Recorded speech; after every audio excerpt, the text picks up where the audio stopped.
presidente Luiz Inácio Lula da Silva seria o único político capaz de pacificar o Brasil neste momento de forte polarização.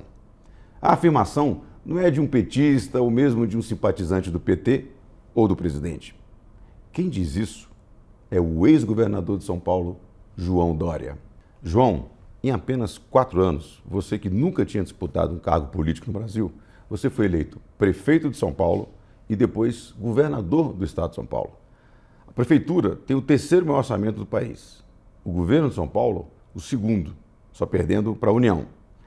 Durante o seu mandato como governador, o senhor conseguiu fazer com que a economia de São Paulo crescesse no momento em que a economia brasileira teve uma queda de mais de 4%, ou seja, o primeiro ano da pandemia. Você é considerado, pode ser considerado, o pai da vacina.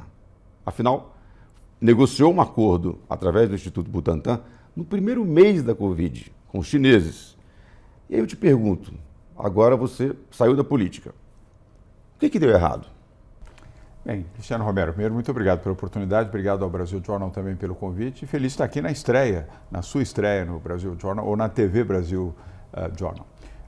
De fato, eu cumpri na política um período curto, de 6 anos, mas vitorioso. Eu venci todas as eleições que participei, as 3 prévias do PSDB, em 2016 para a Prefeitura da cidade de São Paulo, depois venci a eleição em primeiro turno, historicamente a primeira eleição liquidada no primeiro turno, e eu tive o privilégio de vencer, e bons candidatos que disputaram comigo naquele momento.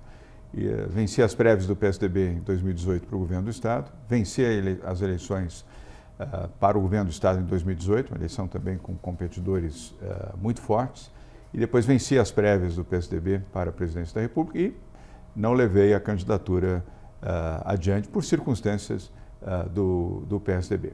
Hoje eu estou afastado da política, não estou mais vinculado ao PSDB, onde estive por 22 anos, eu só tive um partido político, e deixei a política, voltei para o setor privado, sem mágoa, sem ressentimento, mas voltei da onde eu vim, o setor privado. No período específico, e atendendo a sua pergunta, tivemos o maior e mais triste enfrentamento da história da Covid-19 e um enfrentamento também com o negacionismo. 2 circunstâncias que eu jamais imaginaria ter que enfrentar como governador. Salvar vidas, defender a vacina e enfrentar aqueles que não acreditavam na vacina e que, pela circunstância do negacionismo, contribuíram e muito para a disseminação da Covid-19 aqui no Brasil. A narrativa, naquele momento, vencedora não foi a narrativa da vida, da ciência e da vacina. Foi a narrativa do negacionismo, porque eles foram mais eficientes, nós temos que reconhecer isso. Eficientes na propaganda, no marketing?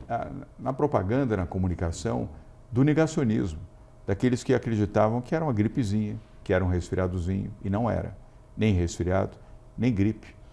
Era a Covid que matou aqui no Brasil 703 mil brasileiros. E teriam sido mortos mais 420 mil se nós não tivéssemos trazido a vacina e com o apoio do Supremo Tribunal Federal, validado junto à Anvisa a vacina do Butantan, para que pudéssemos iniciar a vacinação em São Paulo e depois a vacinação de milhões de brasileiros. E assim fizemos. Mas aquela narrativa propagada pelo ódio, pela falta de sentimento, pela falta de compaixão, pela falta de instrução, pela falta de visão, pela falta de sensibilidade, estabeleceu 2 embates. O embate contra a Covid e o embate contra a mentira. Contra a Covid, nós conseguimos vencer, ainda que tardiamente. Poderíamos ter tido a vacina antes até. Teríamos salvo mais vidas. Só tivemos em 14 de janeiro de 2021. Né? E poderíamos ter tido desde setembro. Nós já tínhamos a vacina em São Paulo desde setembro. Portanto, perdemos quase 5 meses. Quantas pessoas morreram a mais por causa disso? Dá para ter uma estimativa? Sim. Os algoritmos são da Faculdade de Medicina da Universidade de São Paulo.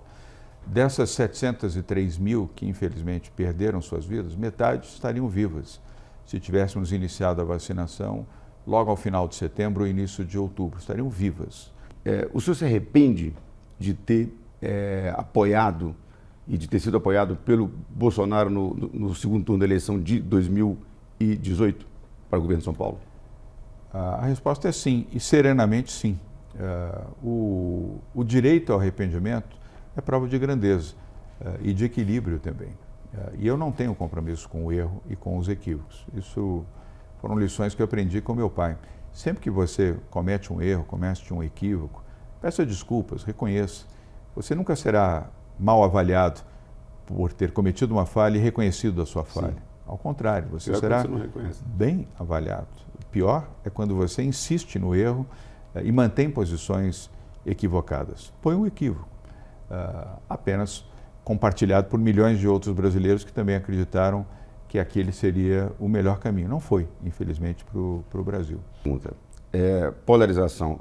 O Brasil continuará vivendo essa polarização entre esquerda e extrema-direita? E nessa pergunta cabe a seguinte indagação, ou seja, o bolsonarismo acabou? Ou ele está mais forte? Ou ele continua forte? Porque São Paulo, por exemplo, é um exemplo de força do bolsonarismo, né? Porque aqui o Bolsonaro teve quase 70% dos votos.